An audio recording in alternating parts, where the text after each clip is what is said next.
I never believed in ghosts or spirits. To me, they were just stories people told to scare others. I thought those stories were fake, made up by people who like to frighten themselves or others. But everything changed the day I visited the old mansion on Willow Hill. It was a cold and cloudy afternoon when my 3 friends and I decided to explore the mansion. We had heard stories from the townspeople. They said the mansion had been abandoned for decades. Strange things happened there, they said. People heard whispers late at night. Lights moved in the windows when no one was inside. Some even said they saw shadows walking behind the glass. I didn't believe any of that. I thought it was just superstition and rumors. To me, it was just an old, empty house. Maybe a little creepy, but nothing more. We wanted to see it for ourselves and make a video for our channel. That was the plan. The mansion stood on top of Willow Hill, surrounded by thick trees and wild grass. Its paint was peeling, and the roof looked broken in many places. The windows were dirty and cracked. The gate was rusty but not locked. As we walked up the cracked stone path, a cold wind blew, shaking the dry leaves on the ground. The trees looked like black hands stretching toward the gray sky. We pushed the big wooden door open. It creaked loudly, sounding like a warning. Inside, the air was thick with dust and old wood. The floor was covered with dirt and broken glass. The house was silent, except for the sound of our footsteps. We started exploring the ground floor. The living room was huge but empty. A large fireplace filled one wall, its ashes cold and old. The furniture was covered with white sheets, making the room look like it was frozen in time. The sheets were dusty, and the shapes under them looked like ghostly figures waiting to move.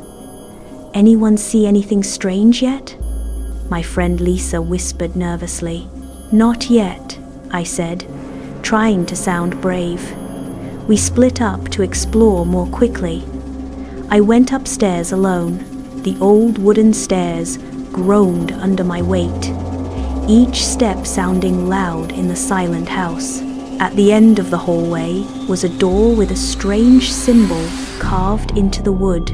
It looked like a circle with many thin lines coming out, like sun rays or spider legs. I felt a chill run down my spine, but I pushed the door open slowly.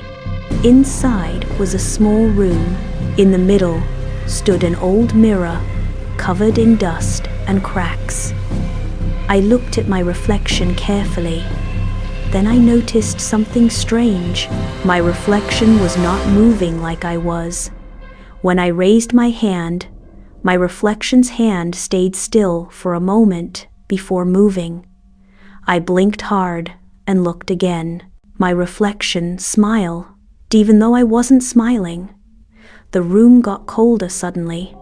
I wanted to run, but my feet felt stuck to the floor. The mirror began to glow faintly with a blue light. I tried to look away, but my eyes were glued to the glass. Then, my reflection raised its hand and waved at me. I screamed and ran out of the room. I found my friends downstairs and told them what I saw. "You're just imagining things," said James with a nervous laugh. "It's probably the light playing tricks."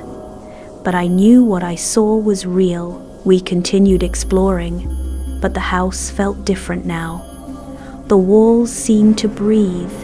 Shadows moved just at the edge of my vision. The floor creaked behind us, like someone was following. Lisa stopped suddenly.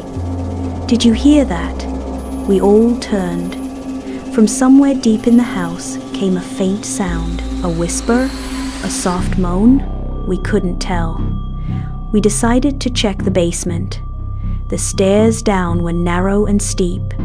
The air smelled worse, hair damp musty and rotten. We switched on our flashlights and stepped down carefully. At the bottom, we found old boxes and broken furniture. In one corner stood a small door, locked with a rusty padlock. I noticed a key lying on the floor nearby. It was old, but I picked it up and tried it on the lock. The padlock clicked open. We opened the door and went inside. The room was empty, except for a wooden chest covered in strange symbols, similar to the ones on the upstairs door. My heart raced as I slowly lifted the lid. Inside was a small book wrapped in black cloth. I carefully opened it. The pages were old and yellow, filled with strange drawings and writing I couldn't understand. Suddenly, the door slammed shut behind us. We all jumped and ran to open it, but it was locked tight.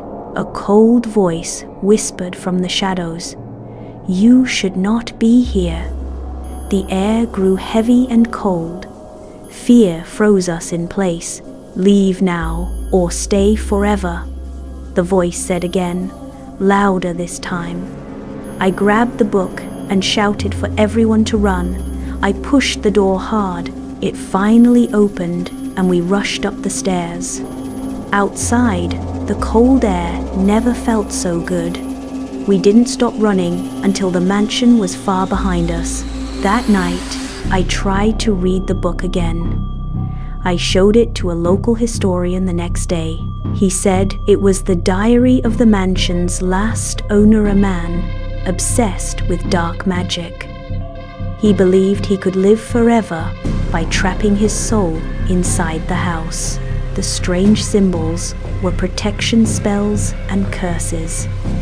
The mirror was a gateway to another world, where the owner's soul was trapped as a shadow.